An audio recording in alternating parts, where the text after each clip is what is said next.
Hi, and welcome back to ENTP Life. In today's video, we're going to be talking about leverage.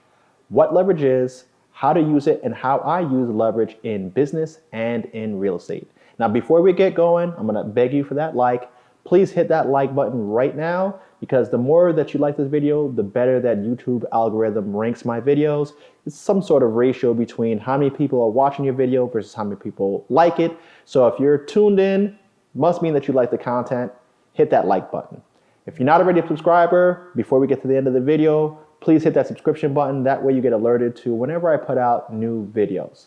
So what is leverage? From a very basic perspective, leverage is the seesaw of life, right? It's doing more with less. So what do I mean by the seesaw? Now, a seesaw functions in a very basic way. You have a piece of wood and a fulcrum, right? Like the little triangle in the middle. Depending on how you position that fulcrum, you're able to do more with less weight. That way, a little person that's only 20 pounds can lift a 200-pound person because of where they're positioned on the fulcrum. You understand? So that should be like the basis for your understanding of leverage. Doing more with less, okay? Now, how do you utilize leverage and what is your most typical form of leverage when you're looking at a real estate transaction? It's a loan, right? Now, the way that you're using leverage in a loan is that you're using a down payment, whatever that percentage is that you have to put down. In an FHA 203K loan, that is 3.5%. In a conventional loan, it might be 5%. Then you have the 10% loans, 20% loans, and in most commercial settings, that requirement is 30%, sometimes even 40%, depending on their risk tolerance. So if you're thinking about leverage and you're thinking about how much you're buying with how much money or how large of an asset you're able to acquire with what little amount of money, the most leverage you're going to get is in that FHA loan.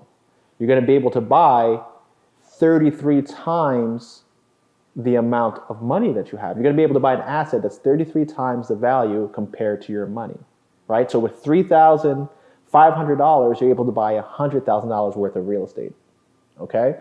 And that number goes up, I think, to whatever the FHA loan limits are for the 3.5%. I think it varies state to state, so you might want to check that out right online, FHA 203K loan limits, and you'll know exactly what the loan limits are for the amount of units that you're buying in the state that you live in. Okay, so in other scenarios where you're the typical investor who has like a 30% requirement, you're able to multiply your money immediately to 3 times its value. And why is this important? Let me give you an example. Let's say you had $1 million, right? And with that $1 million, you were looking to invest in real estate. You were looking at a building that generates 9% operating income, right? That means that after all your expenses are paid, not including your mortgage, after all your expenses were paid, you're making 9% money. So that's taxes, water, whatever utilities you're covering, and whatever municipals that you have to cover. You're making 9%. So what would that equal on $1 million investment? That would equal $90,000, right? So you would profit $90,000 a year by investing in this piece of real estate. Not bad. Now, what if you took that same $1 million and you bought a $3 million building using a mortgage that was working at 5%, right? And it was still a $3 million building that was performing at a 9 cap or a 9% operating income. What would that look like? So first you need to look at it and say, all right, at a 9 cap, that means that I'm going to be spending 5% just to satisfy my debt. So on $3 million, if you're performing at a 9 cap, that means that property is going to spin off $270,000 of profit, right? But what is 5% of 3 million? 5% of 3 million is 150,000, right? So if I had this 5% mortgage on a $3 million loan or a $3 million purchase, and I was paying just the loan, I'm not even considering the the fact that I might have a $4 million building, but let's just say it's just a $3 million building and a $3 million mortgage. I'm going to be paying 5% towards my mortgage, or $150,000 a year, but this building performs at 9%. So I'm going to be making that additional $120,000 from my pocket. So if I was in scenario one where I took my $1 million and only bought a $1 million building and made 9%, I'd make $90,000. But by buying a bigger asset with my $1 million down payment and buying a $3 million building, or even most likely a $4 million building, I would be making $120,000. I'd be making an extra $30,000 that I wouldn't be able to make if I use the same amount of money. I'd have to find another building to give me $120K a year. Are you following that? So if you're looking to maximize your return on investment, you're gonna have to use leverage, or you should be using leverage, or you're gonna have to find a different asset class that's spinning off a larger cap rate, right? So that just puts it into perspective for you. Now, when I'm looking at larger acquisitions and multifamily properties, I'm always looking at the spread between what my debt is costing me and what the property is producing, because that spread is mine.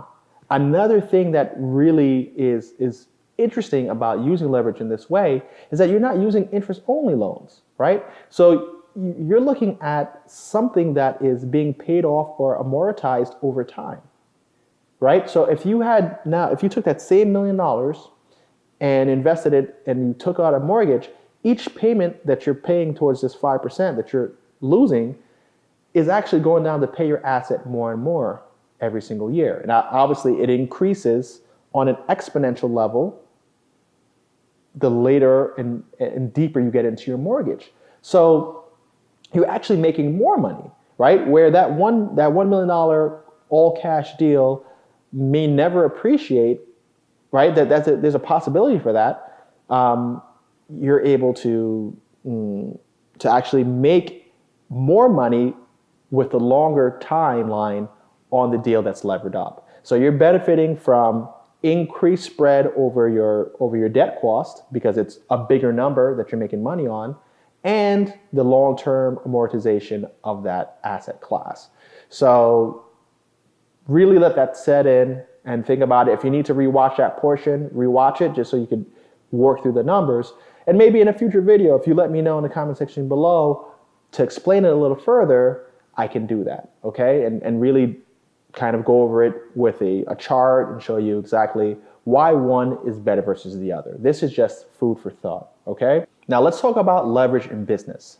Now you could apply the same principles of utilizing debt to purchase more inventory or provide more of a service or more marketing dollars so that your business generates more money, right? Rather than building up your cash reserves organically, right? That's more or less a no-brainer way of looking at it. But the way that I like to look at leverage is utilizing human capital. Can I hire more people to make more money off of their efforts, right? And what do I mean by that? So look at me, I flip property, right? And on an average flip, I could see anywhere from 20 to 50,000, sometimes 80 to 100,000 on really good ones, and maybe like 10,000 on not so good ones. So if we were to look at that in general and say, hey, I could make $40,000 per flip, then wouldn't it be in my best interest to hire people who are just like me, that are capable of executing on the same level, give them a very clear workload and description of what they should be doing, and say, hey, if you follow these steps, you'll generate $40,000 per transaction, and I want you to do 15 transactions a year, just like this. If I finance them, etc., they'll be able to do 15 transactions, right? And maybe limit out at 15. And if I hired 10 of these people who are doing 15 transactions, right? One person's doing $600,000 of profit, and I hire 10 more of those people, then I can obviously balloon up and scale up my business so that it's generating me $6 million in profit, right? Now, what would you pay an employee who's capable of doing that? Someone who's intelligent, who's able to follow a script, who's able to execute, who has relevant experience either as an engineer or as a architect, you might be able to pay them $120,000 to $150,000 a year. And since you're teaching them your technique, your strategy, you're able to spend what, $1.2 million to make $6 million. Now you're making a $4.8 million spread. That's worth it. And that's kind of how I look at utilizing leverage in business, is really maximizing on human capital. No different than my home care business. I have over 350 employees who are working 24/7, right? So now I'm generating income 24 hours a day. Some of them are working overnight, some of them are working mid shifts, some of them are working day shifts, and they're doing close to 10,000 hours of work per week. And while I'm sitting home, I don't know, eating dumplings. I have no idea what I'm doing in the time, but I'm doing something else, or I'm investing in real estate, or I'm shooting a YouTube video. As I'm doing this video, I have people who are working for my company, generating maybe $3 to sometimes $5 an hour off of every hour of work. So I like things that function with those rules, where I'm able to put employees to work, pay them money for their work, pay them what they believe that they're worth, maybe even pay them more than what they're worth, so that they're out there doing more of the work for me, and I'm earning an income off of their efforts, right? If I'm working an 8-hour day or a 16-hour day, driving an Uber, for instance, right? I can only make as much money as my fares will allow, right? Or as my hourly rate will allow.